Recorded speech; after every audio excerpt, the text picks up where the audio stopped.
एक दिन पत्थर दिल हेला ने अपने एक सिपाही को बुलाया। इस शीशे पे से कपड़ा उतारो डंकॉफ। उसका सिपाही बहुत सुस्त था। उसने उसका कपड़ा अपने ऊपर ही गिरा लिया। बेवकूफ, चले जाओ यहाँ से तुम।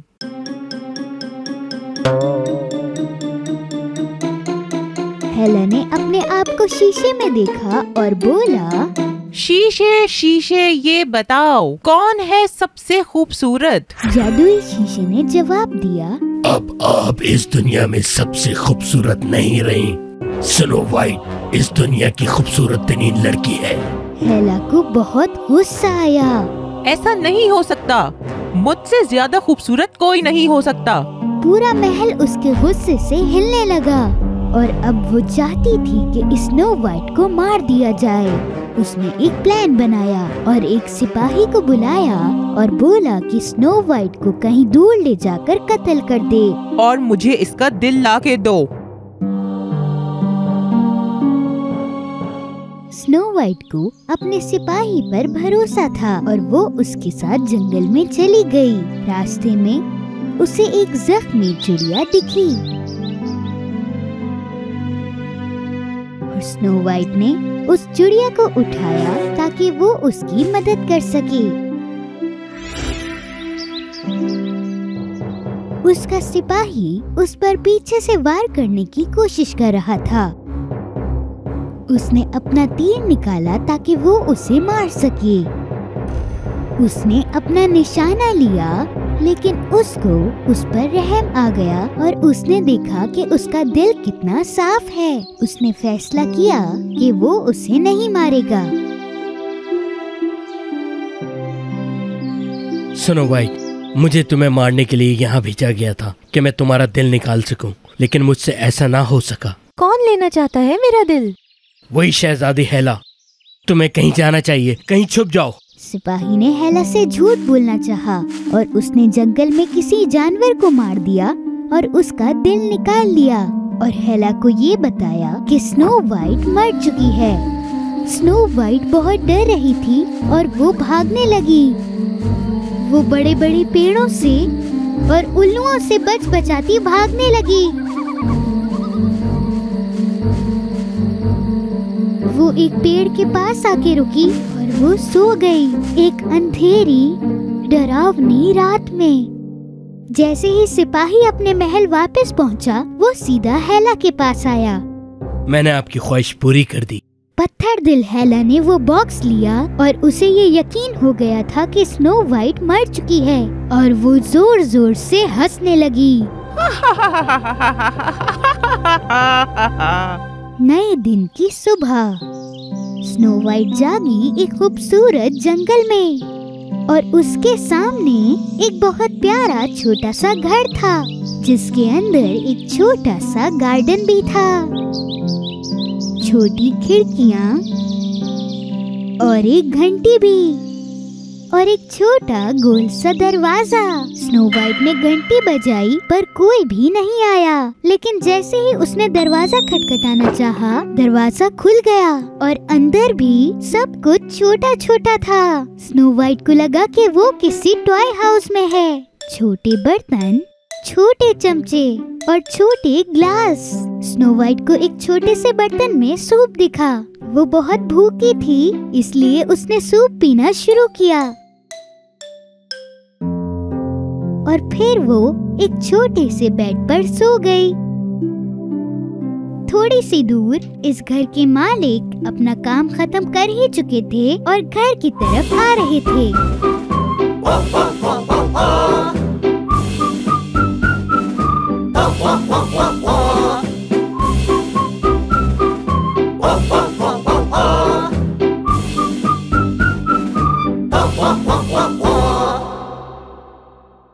जैसे ही वो घर में आए, वो समझ गए थे कि कुछ तो गड़बड़ है, तो वो अंदर चुपचाप चलने लगे।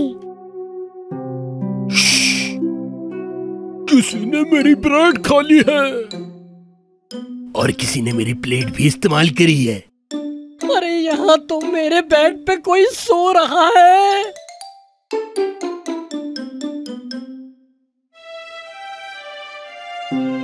कितनी प्यारी लड़की है। अरे अरे पकड़ो, अरे पकड़ो, अरे पकड़ो, ले पकड़ो, अरे ले पकड़ो, अरे पकड़ो।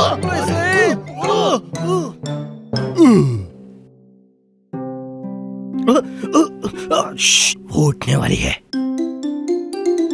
वो कंबल के अंदर छुप गई है। तुम्हें घबराना नहीं चाहिए बेटी, हम लोग 7 बोने हैं। मेरा नाम एस है और ये है जॉली, एंग्री, क्यूरियस, सिली, शाय और लेजी। मेरा नाम स्नो वाइट है। मैं माफी चाहती हूँ घर में ऐसे आने के लिए। स्नो वाइट ने उन सारे बोनों को अपनी कहानी बताई और वो 7 बोने स्नो वाइट की बातें सुनकर बहुत उदास हो गए। तो उन्होंने फैसला किया कि स्नो वाइट अब उन्हीं के साथ रहेगी। यहाँ से बहुत दूर दूसरे शहर में एक बहुत ही खूबसूरत शहजादा रहता था। उसका नाम था एंथनी। उसको रात में बैठकर आसमान को देखना और तारे गिनना बहुत पसंद था, जो उसको उसके बिछड़े दोस्तों की याद दिलाता था। एक रात उसने आसमान में स्नो वाइट का चेहरा देखा और वो उससे मिलना चाहता था। एक परी ने बताया कि वो मुसीबत में है और उसने उसे एक जादुई नेकलेस दिया। फिर शहजादा एंथनी अपने घोड़े पर बैठा और स्नो वाइट को तलाश करने के लिए निकल पड़ा। और दूसरी तरफ महल में हेला अपने जादुई शीशे की तरफ दोबारा गई। डंक ऑफ, इस शीशे पे से कपड़ा उतारो, मैं अपनी खूबसूरती देखना चाहती हूँ। डंकफ करीब आया और उसने शीशे से कपड़ा उतारा और शीशा टूटने ही वाला था। डंकफ सच में बहुत सुस्त इंसान है। जब भी वो कोई काम करने लगता है तो वो सुस्त हो जाता है और उसे नींद आने लगती है। हेला ने उसे गुस्से से बाहर भेज दिया। जब डंकफ वहाँ से चला गया, हेला ने एक बार फिर से शीशे से पूछा कि कौन है सबसे ज्यादा खूबसूरत। शीशे शीशे ये बताओ, कौन है सबसे खूबसूरत? आप इस दुनिया में सबसे खूबसूरत नहीं रही। स्नो वाइट इस दुनिया की खूबसूरत तरीन लड़की है। नहीं, मुझे लगा कि स्नो वाइट मर चुकी है। हेला पूरी रात जागती रही और प्लान बनाती रही कि कैसे स्नो वाइट को मारा जाए। और थोड़ी ही देर बाद उसके दिमाग में एक बहुत ही भयानक आइडिया आया और वो एक छोटे से रैबिट में बदल गई। सुबह में 7 बोने अपने काम पर जा रहे थे और एक एक करके स्नो वाइट को किस दे रहे थे और स्नो वाइट को समझाया कि जब घर में अकेली हो तो ध्यान रखना। देखो स्नो वाइट, यहाँ का माहौल ठीक नहीं है, किसी अजनबी के लिए दरवाजा मत खोलना। स्नो वाइट गार्डन में चली गई और वो गार्डन में तमाम फूलों को पानी देना शुरू हो गई और उसने देखा कि एक रैबिट उसकी तरफ आ रहा है जो कि जख्मी दिख रहा था। वो उसके पास गई और उसे उठा लिया और उसे घर में ले गई। उसने रैबिट के हाथ पर पट्टी बांधी। उसके बाद उसने उसे अपने बेड पर लिटा दिया। रैबिट ऐसा लग रहा था जैसे कि वो सो गया, लेकिन जैसे ही स्नो वाइट कमरे से बाहर गई, रैबिट ने अपनी आंखें खोली और इधर उधर देखा। फिर वो कूदा कूदा कूदा और वापस उस चुड़ैल हेला में बदल गया और सब कुछ उसके प्लान के मुताबिक हुआ। उसने तकिए में एक पर्पल कलर का जादू डाला और उसे लगा कि स्नो वाइट यहाँ सो जाएगी और मर जाएगी। स्नो वाइट गार्डन में काम करके बहुत थक गई थी और वो सोने के लिए बेडरूम में चली गई। वो बस अपना सर बेड पर रखने ही वाली थी कि snow white, snow white, snow white. उसी वक्त 7 बूने घर आ गए। स्नो वाइट ने उनके लिए दरवाजा खोला। रात का खाना खाने के बाद उन्होंने पूरी रात डांस किया। स्नो वाइट फायरप्लेस के पास सो गई और ये बहुत अच्छी बात थी क्योंकि अब वो उस जहर वाले पिलो पे नहीं सोई थी। जैसे ही हेला वापस आई, डंकफ अभी तक महल में सो रहा था। हेला को लगा कि उसका प्लान कामयाब हो गया है और उसने दोबारा पूछा, शीशे शीशे ये बताओ कौन है सबसे खूबसूरत? मेरी शहजादी स्नो वाइट है सबसे खूबसूरत, जो 7 बहनों के साथ रहती है। ओह नहीं नहीं नहीं नहीं नहीं नहीं, मुझे सबसे ज्यादा खूबसूरत होना चाहिए। मैं अब एक ऐसा प्लान बनाऊंगी कि स्नो वाइट को मुझसे कोई नहीं बचा सकता। थोड़े दिनों बाद जब 7 बोने काम कर रहे थे, तब स्नो वाइट 7 बोनों के कपड़े सी रही थी और फिर उसे दरवाजे पे किसी की आवाज आई। कोई दरवाजा खटखटा रहा था। स्नो वाइट ने दरवाजे के अंदर से देखा कि बाहर एक बूढ़ी औरत खड़ी है जिसके हाथ में बहुत सारे सेब हैं। कौन है आप? सेब ले लो, ये बड़े ही मजेदार सेब हैं, तुम खाना चाहोगी? स्नो वाइट पहले तो बहुत घबरा गई, लेकिन उसे सेब बहुत पसंद थे। ये लो बेटी, खा के तो देखो, ये बहुत ही मजेदार सेब हैं। स्नो वाइट ने वो एप्पल ले लिया जो उस बूढ़ी औरत ने दिया था और एक निवाला लिया। उस सेब में जहर मिला हुआ था। इससे पहले कि स्नो वाइट कुछ बोलती, वो बेहोश होकर नीचे गिर गई।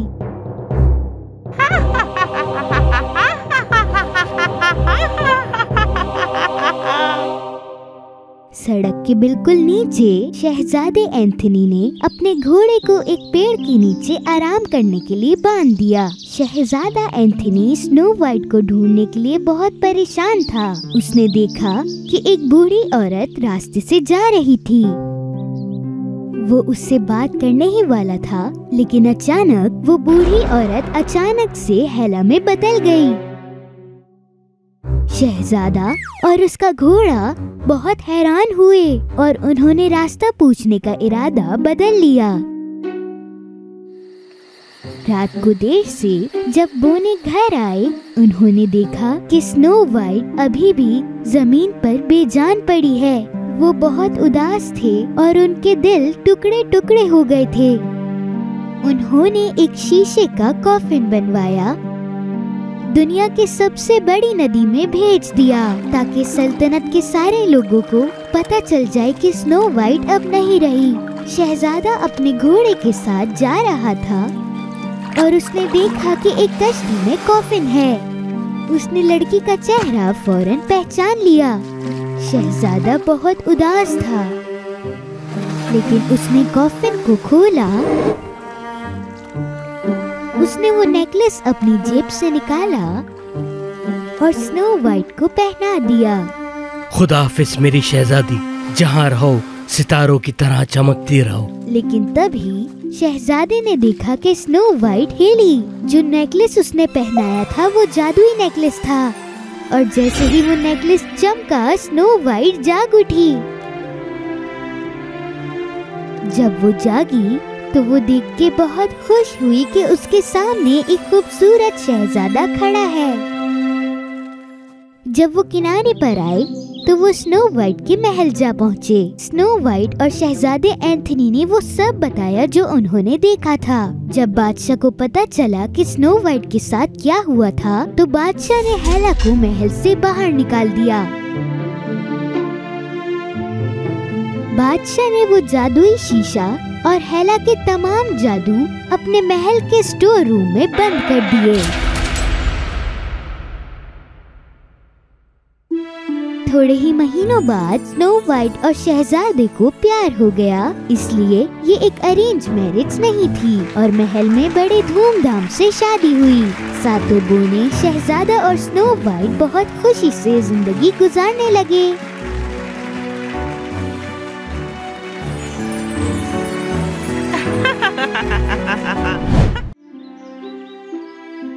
एक बाप और उसकी 2 जवान बेटियां यहाँ से बहुत दूर रहा करती थीं। उनमें से एक लड़की बहुत सुस्त थी और एक काम करती रहती थी। तुम मेरी मदद नहीं करती हो, थोड़ी मेरी मदद कर दो। अरे नहीं, तुम पहले से ही सफाई कर रही हो, मैं अपने हाथ गंदे क्यों करूं? उनके बूढ़े वालिद बहुत काम करते थे, इसीलिए वो थक जाते थे और उन्हें खाने को मिलता था एक सूप और एक ब्रेड। एक दिन वालिद ने अपनी बेटियों से दरख्वास्त की। मेरी प्यारी बेटियों, तुम जानती हो मैं तुम दोनों को बहुत चाहता हूँ। अब वक्त आ गया है, तुम दोनों बड़ी हो गई हो। मुझे लगता है मुझे अब तुम पे कुछ और जिम्मेदारियां डालनी होंगी बेटा। मैं चाहता हूँ कि तुम दोनों कहीं जाओ और जाकर अपने लिए कोई काम ढूंढो। आप सही कह रहे हैं बाबा, मैं अपने लिए नौकरी जरूर ढूंढ लूंगी। और तुमने क्या सोचा मेरी प्यारी बेटी? इसी को नौकरी कर लेनी चाहिए, क्योंकि ये तो इसी का काम हो सकता है। मुझे लगता है कि मैं घर का काम ज्यादा अच्छे से कर लूंगी। बूढ़े वालिद अपनी बेटियों की बातें सुनकर बहुत खुश हुए। अगले दिन जब बेटी नौकरी ढूंढने के लिए जा रही थी तो उसके वालिद उसके पास आए। मेरी प्यारी बेटी, मेरी कुछ नसीहत सुनती जाओ। कभी किसी की मदद के लिए मना मत करना बेटी। हमेशा इंकसारी रखना, अपने काम से प्यार करना और वो काम अच्छे से करना जो तुम्हें दिया जाए। ठीक है बाबा, मैं आपकी बात याद रखूंगी। इसको कहते हैं मेरी प्यारी बेटी। बेटी अपनी नौकरी ढूंढने के लिए निकल पड़ी। दूसरी तरफ सुस्त लड़की ने अपने घर में कोई भी काम नहीं किया था। घर बहुत ज्यादा गंदा हो चुका था।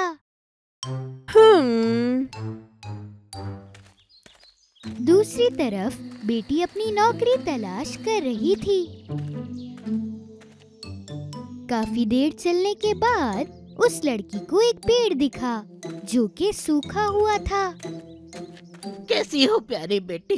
क्या तुम थोड़ा मुझे साफ कर सकती हो और मेरी जड़ों में थोड़ा पानी डाल दो?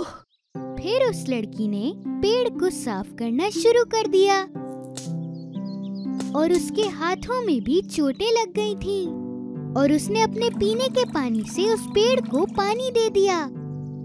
अल्लाह तुम्हारा भला करे, लेकिन तुम्हारे पीने के लिए पानी तो बचा ही नहीं। कोई बात नहीं, तुम्हें मदद की जरूरत थी और मैंने तुम्हारी मदद कर दी। मैं आगे से जाके पानी ढूंढ लूंगी।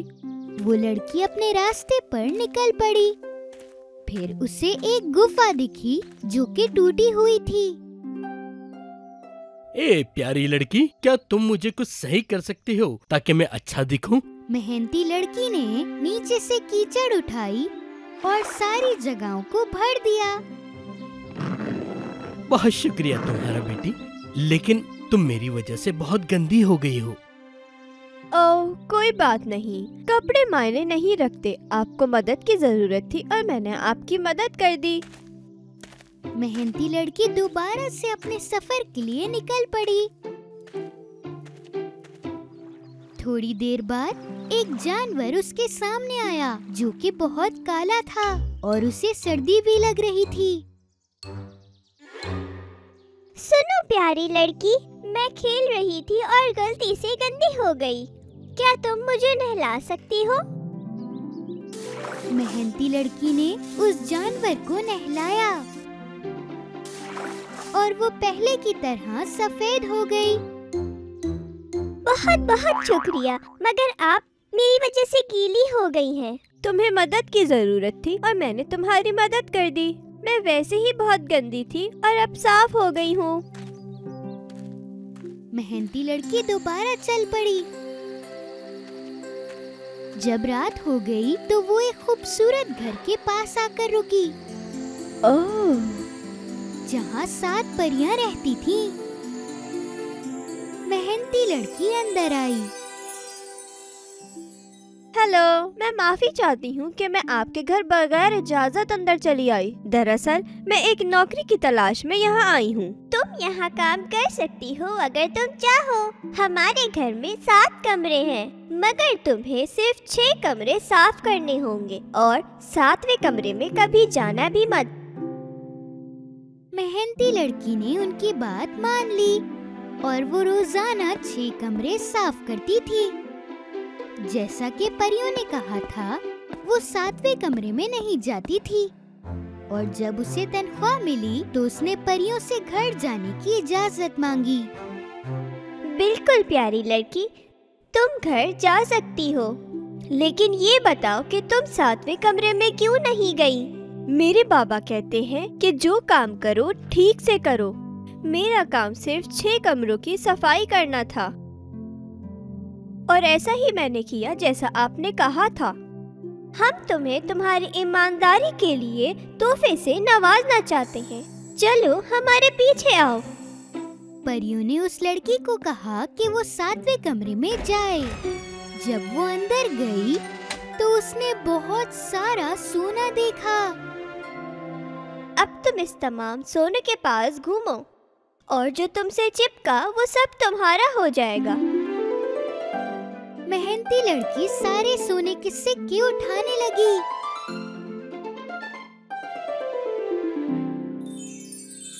वो भी एक परी की तरह दिख रही थी।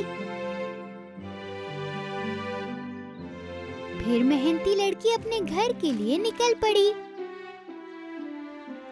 रास्ते में उसे वही जानवर दिखे जिसे उसने नहलाया था और उसने बहुत सारे मोती पहने हुए थे। मैं तुम्हारी मदद नहीं भूली प्यारी लड़की। तुम जितने चाहो उतने मोती यहाँ से उठा सकती हो। मेहनती लड़की ने उसका शुक्रिया अदा किया और उसने अपनी गर्दन और अपने हाथों में मोती ले लिए और वो दोबारा चलने लगी। इस बार वो उस गुफा के पास आई जिसे उसने जोड़ा था। मैं तुम्हारा एहसान कभी नहीं भूल सकता बेटी। तुम कहाँ थी? आओ, मैं तुम्हें अपनी बनाई हुई ताज़ा ताज़ा ब्रेड खिलाता हूँ। ये तुम्हारे लिए है। मेहनती लड़की ने थोड़ी सी ब्रेड खाई और थोड़ी सी अपने घर के लिए रख ली और वो दोबारा चल पड़ी। थोड़ी देर चलने के बाद उसने पेड़ को देखा। उसकी शाखें फलों से भरी हुई थीं। अरे प्यारी बेटी, तुम्हारा एहसान मैं कभी नहीं भूल सकता। मेरे दरख्त के सारे मीठे फल तुम्हारे लिए। मेहनती लड़की ने पेड़ का शुक्रिया अदा किया और आखिरकार अपने घर आ गई। बहुत बहुत शुक्रिया, बहुत ही अच्छा तजुर्बा रहा। उसके वालिद और उसकी बहन ने उसको खुशामदीद कहा। मेहनती लड़की के पास बहुत सारा सोना था और ये देखकर सुस्त बहन बहुत हसद करने लगी जब उसने देखा कि उसकी बहन बहुत अमीर हो गई है। इन सिक्कों को तो देखो जरा। मुझे भी कोई ऐसी जगह जाना होगा जहाँ मुझे इसके जैसी ही नौकरी मिले। अगर ये सोना लेकर आई है तो मैं हीरे लाऊंगी। सुस्त लड़की ने अपने वालिद को बताया कि वो नौकरी ढूंढने के लिए जा रही है। अरे बेटी, तुमसे तो हमारे घर का ही काम नहीं होता। तुम बाहर जाकर क्या काम करोगी? सुस्त लड़की अपने वालिद की बात सुने बगैर ही वहाँ से चली गई। वो दिन रात चलती रही। थोड़ी देर चलने के बाद उस लड़की को एक पेड़ दिखा जो कि सूखा हुआ था। पेड़ ने उस लड़की से मदद मांगी। अरे प्यारी बेटी, क्या तुम मुझे साफ कर सकती हो? हाँ, इस धूप में मैं तुम्हारी मदद नहीं कर सकती। मेरे बाल खराब हो जाएंगे। बाय। ओह। सुस्त लड़की वहाँ से चली गई। थोड़ी देर चलने के बाद उसे टूटी हुई गुफा दिखी। गुफा ने उससे मदद मांगी। सुनो, मेरी थोड़ी मदद कर दो। मैं अपने खूबसूरत हाथ तुम्हें साफ करने में खराब नहीं कर सकती। आखिर मेरी नेल पॉलिश हट जाएगी। बाय। सुस्त लड़की ने उस गुफा की भी मदद नहीं की। फिर वो उस जानवर के पास आई जो गंदा हो गया था और उस जानवर ने उससे मदद मांगी। गंदी, मेरे पास से हटो गंदी चीज। बाय। सुस्त लड़की वहाँ से भाग गई।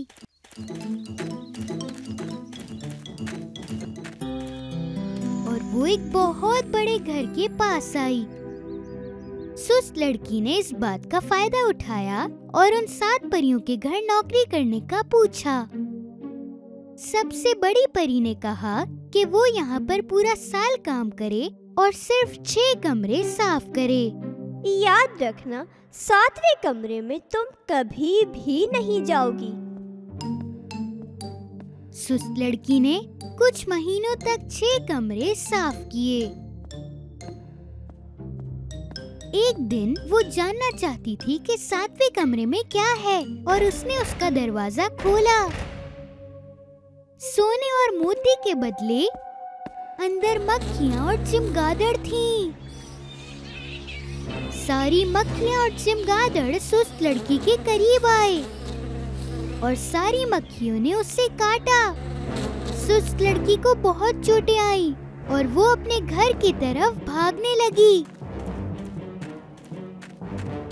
जब वो भाग रही थी तो उसके सामने वो जानवर आया जिसको उसने नहलाने से मना कर दिया था और उसके पास बहुत सारी मोतियाँ थीं। वो उसे पकड़कर मोतियाँ लेना चाहती थी, लेकिन वो वहाँ से भाग गई। सुस्त लड़की चलने लगी और वो बहुत थक गई थी। थोड़ा और चलने के बाद उसने उस गुफा को देखा जिसको जोड़ने के लिए उसने मना कर दिया था। उसके ऊपर गर्मा गर्म ब्रेड रखी हुई थी। जब उसने ब्रेड खरीदना चाही तो गुफा में आग लग गई और उसके हाथ जल गए। गरम गरम। जब सुस्त लड़की वहाँ से भाग गई तो वो उस पेड़ के पास आई जिसकी मदद करने के लिए उसने मना कर दिया था और उस पेड़ की शाखों पर बहुत सारे फल थे। उसने फल लेने की कोशिश की लेकिन वो नहीं ले पाई। वो जिस तरफ भी जाती पेड़ उसकी दूसरी तरफ जाता।